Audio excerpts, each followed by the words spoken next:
last left off, Grover Cleveland's on his own private practice, and he's basically making a name for himself, as a lot of lawyers back then did. People back then really made connections through effectively working within the judicial system. And then, making friends left and right within the society, even back then, or not even back then, but, like past the George Washington era and, the War of 1812, and basically that, the Virginian lifestyle, exceptionally speaking, is, it's still kind of there. It wasn't Virginia. The point I'm trying to make, though, is that, in order to rise up within society, especially back then, you still had to have some prominence, wealth, connections, etc., and have, the exterior of basically promise. And Cleveland was one of those individuals.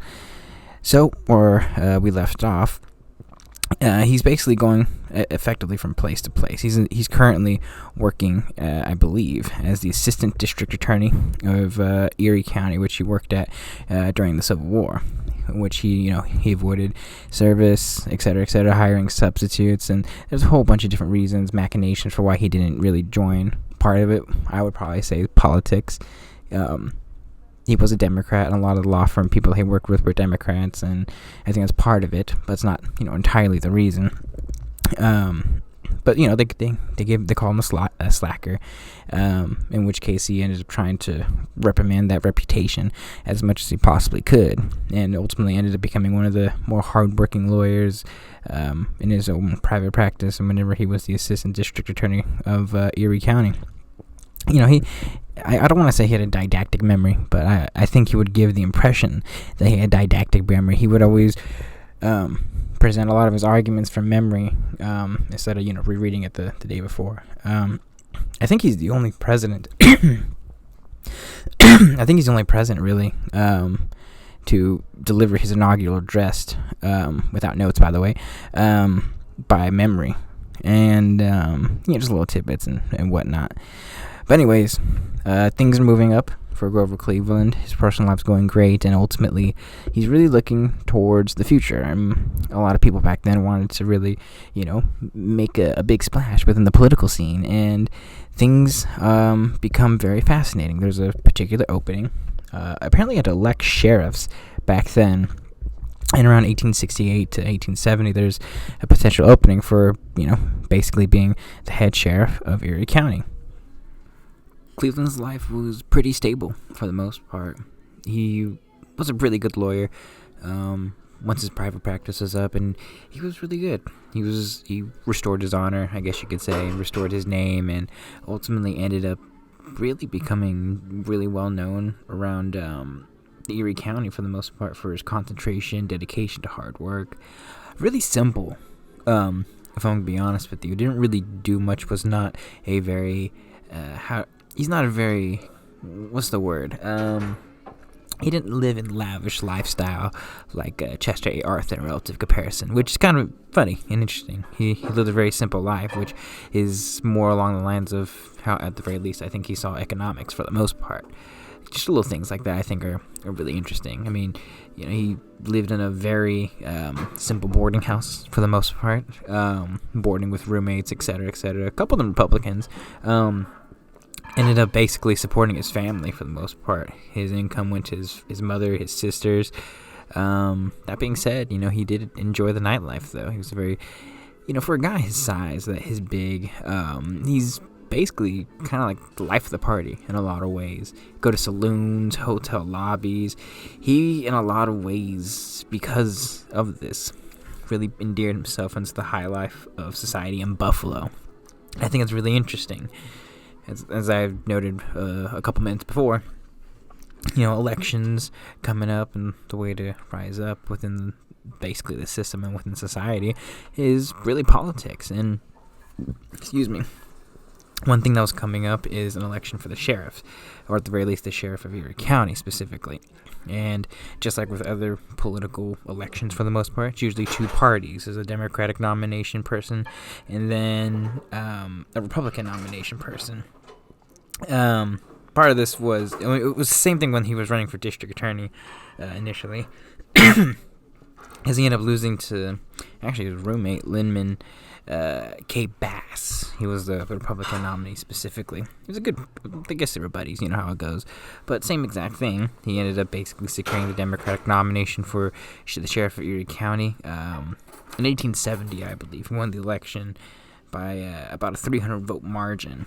You have to remember, too, he's only 33 years old. He's a very young man. So, Cleveland, as the sheriff of Erie County, is going to have a bunch of distinctions. It's a very fascinating period of time for young Grover Cleveland. A lot of accusations, a lot of things that I've been able to uncover about Grover Cleveland at the very least. A lot of things, assaults, etc., etc. It's tough to really confirm a lot of things, so I'd rather just not deal with that aspect of it. But I should probably note that there are certain accusations about Grover Cleveland that should be noted of a sexual nature. Excuse me, and this is specifically around the time that he became the sheriff of Erie County. And in general, for basically about the 3 years, he would hold this position until about 1873, 1872, that it's probably the single most politically, and I would probably argue personally, uniquely destructive time of his life, and probably one of the most difficult times of his life, and that even includes his 2 terms as president. You know, as back then you have to understand, being the sheriff, you have to basically, you know, deal with outlaws, etc., etc., and Grover Cleveland's going to hold the distinction of being the only president in this country's history to hang 2 men, put 2 men to death, specifically. One man was this guy, Patrick Morrissey, who had been convicted of murdering his mother. I think that one, he had actually given that to basically a deputy to perform the task. But another one, no, I take that back. He executed Morrissey, and he had someone else hang another murderer. I believe it was John Gaffney. Basically, in the latter parts of his 2 terms, or his 1 term, I guess you could say, and during his tenure as the sheriff of Erie County.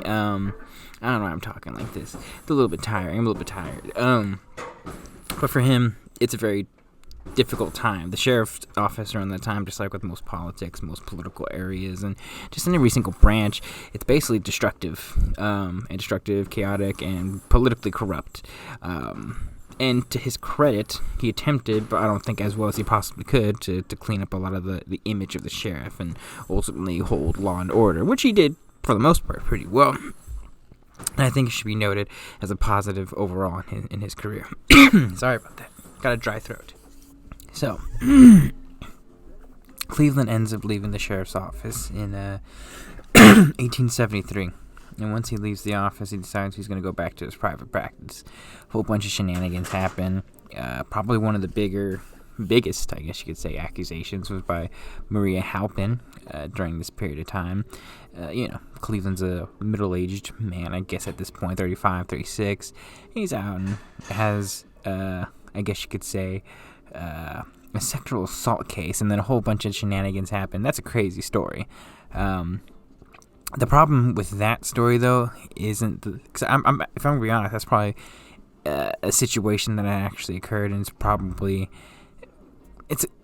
the only reason why I'm not really going to talk about it is because the main sources that I was able to find about this particular instance were very incredibly biased sources, to a point that it's really painting more of a narrative than actually trying to look at objective truth and reality.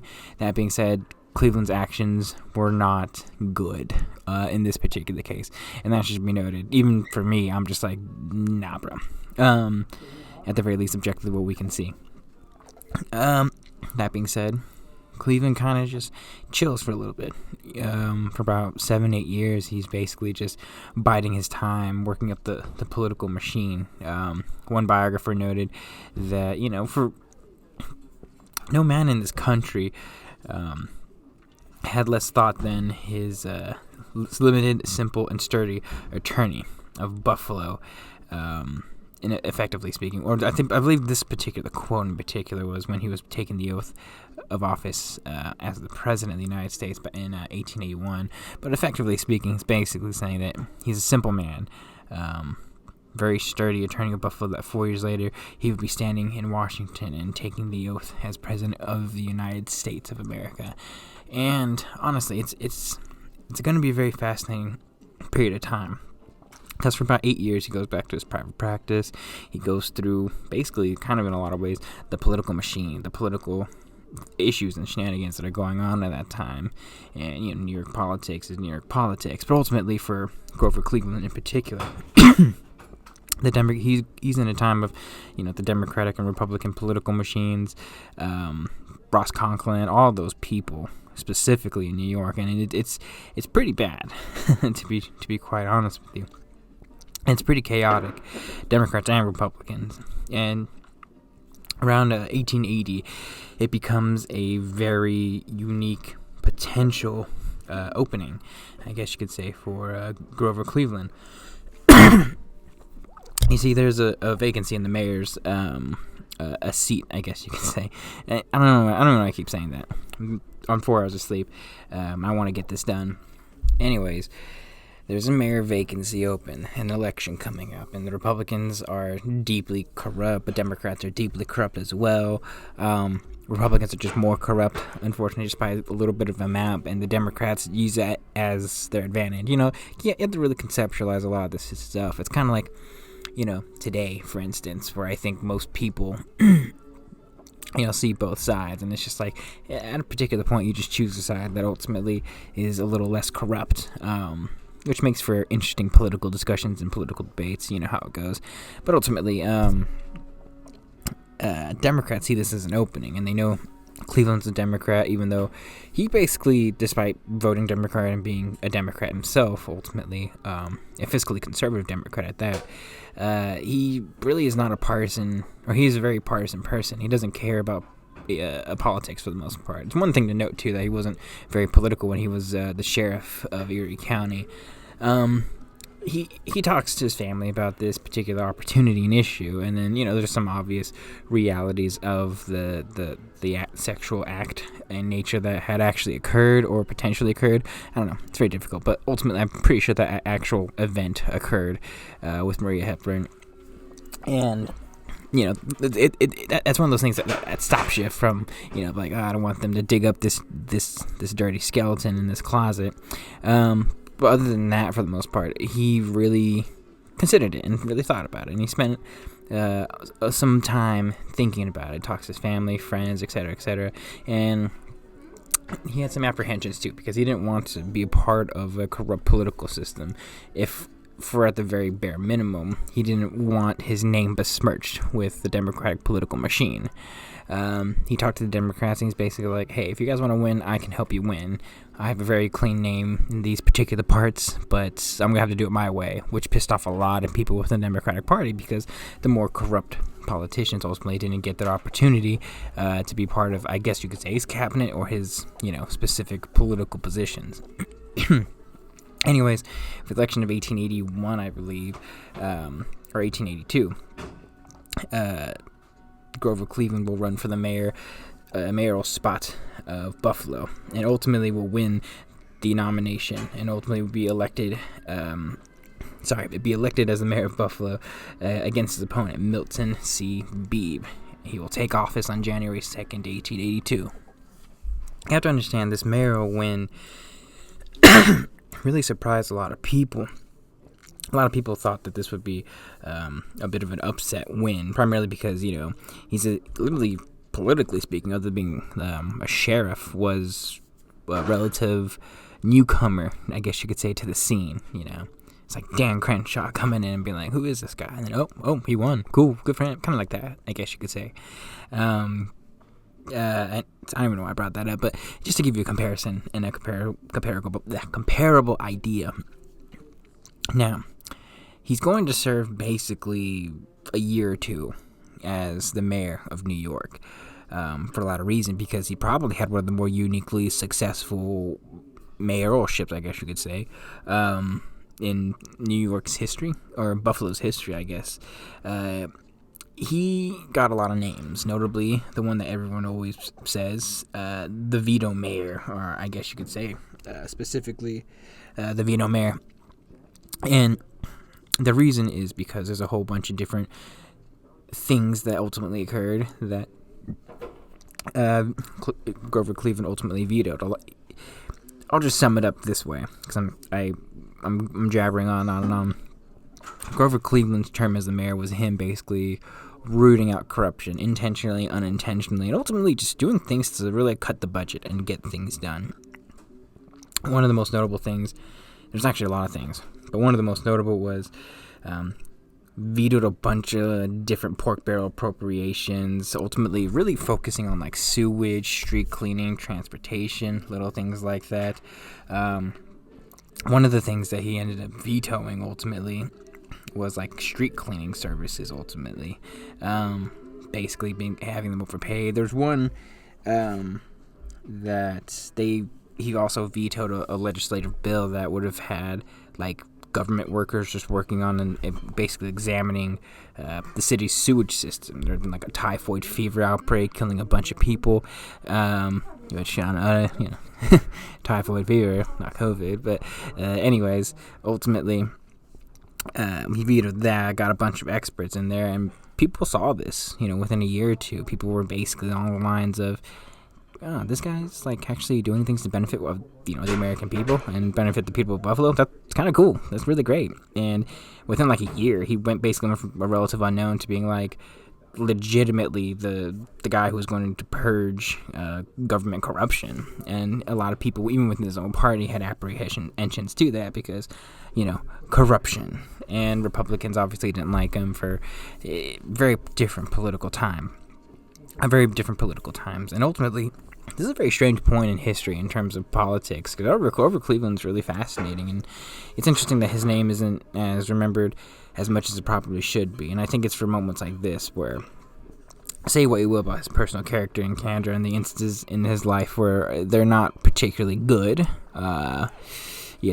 accusation, Mary Hepler and all that.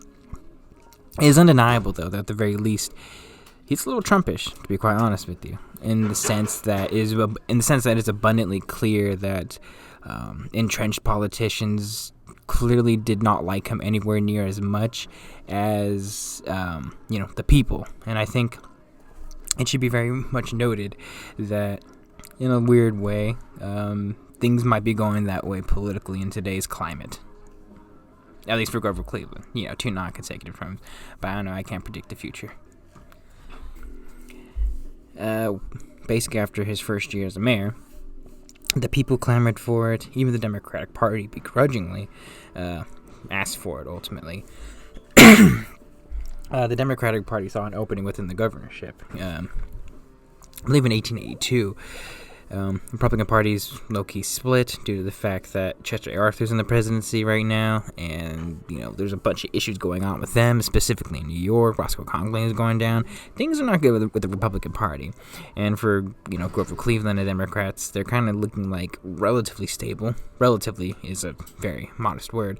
For the most part, them being relatively competent and not as corrupt was seen as like a virtue almost. But for Grover Cleveland, he kind of saw an opportunity. Democrats saw an opportunity. And they actually decided to nominate him as the governor after doing a really good job. Specifically as the mayor of Buffalo.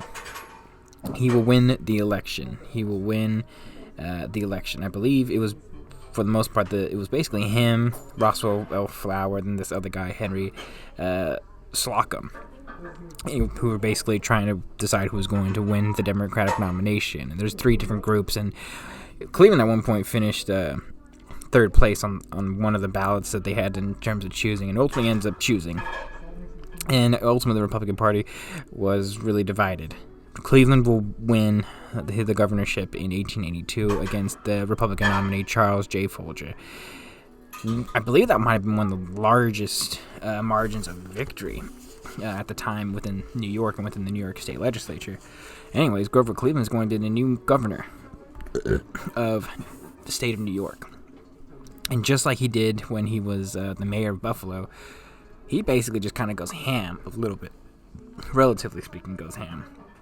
He does a lot of things. Ultimately, kind of even goes back against Tammany Hall and the Democratic the really corrupt Democratic establishment that helped kind of give him that platform in order for him to actually get elected. He worked really hard. Ultimately vetoed a bunch of extravagant, special privilege legislation, and ultimately like a lot of different things, and really cut down prices. Was very pro-capitalist in a lot of ways, and everything kind of went down. Transit fares, hours for transit workers, and a bunch of different people and government workers ultimately, and really kind of, I don't want to say solidified the budget, but he really cut costs down in a way that actually helped the people. And ultimately he ended up developing a really beautiful image. He's a big man. He's about 260 pounds, 280 pounds. Some of his buddies and constituents would actually call him Uncle Jimbo. Or Uncle Jumbo. Sorry about that. Now, things weren't all sunshine and sprinkles, though. Cleveland had some problems, notably with his own party. You have to understand, Tammany Hall, when they brought him in, thought he could be bought, and ultimately Cleveland was just like, nah, I got a lot of power now, so I'm not going to do anything about whatever you want. I'm not going to give you dig into your requests. And in fact, it's actually interesting. He actually ended up really kind of going on the side of Republicans a lot of the time. I think he ended up, notably, I want to add, he allied himself with an up-and-coming Republican assembly member by the name of Theodore Roosevelt, who helped actually sponsor a civil service program and bill within the governorship and ultimately within the state of New York. Cleveland was up and down. A lot of his vetoes went to good things, and ultimately they were methodically thought out, but a lot of people didn't like him. One veto in particular ultimately ended up rejecting a measure to reduce the New York City's transit fare to 5 cents. Because, he's like, the people would like to have, obviously, cheaper fare, but the very same end of the spectrum, you need to meet, you have a lot of civil service programs, you have a whole bunch of different things that you need to ultimately pay for, which you do need some taxes for, which, it is what it is. There's a whole bunch of different things that he would sign and, or wouldn't allow for the most part, that he would veto. One veto that he actually happily signed was a protected area, about 1.5 million acres around Niagara Falls. And this makes things interesting because for 2 years he continues his image. You have to understand, he's basically like in his mid to late 40s at this point, and things are looking very good for the, relatively speaking, still bachelor Grover Cleveland. Now, Grover Cleveland has cultivated this image, as I just said literally about 10 seconds ago, a very clean, very anti-corrupt individual and person. And politics at this particular point in time is very, very, very corrupt. And I mean, in the federal government, they're just getting to like civil service reform, or at least bare bones attempts of it. And ultimately, the Democratic Party finds an opening. They find an opening within the presidency, especially with Chester A. Arthur's death, and then, or not Chester A. Arthur's death, James A. Garfield's death, and then the rise of the Republican Chester A. Arthur, and just the real validity within the Republican Party. And ultimately, I think it's very interesting, and I think it's very fascinating, because the Democrats were tired of losing. Excuse me. Just imagine, since James Buchanan, you've technically speaking only had one Democratic president, and he wasn't technically elected as the main guy, ultimately, technically speaking. I think Samuel J. Tilden might have a thought or two on that, but ultimately, the Democratic Party and Democratic Party leaders decided they needed specifically a candidate who was anti-corruption and ultimately someone who was going to, stop this losing streak. And here comes Grover Cleveland. Dun dun dun.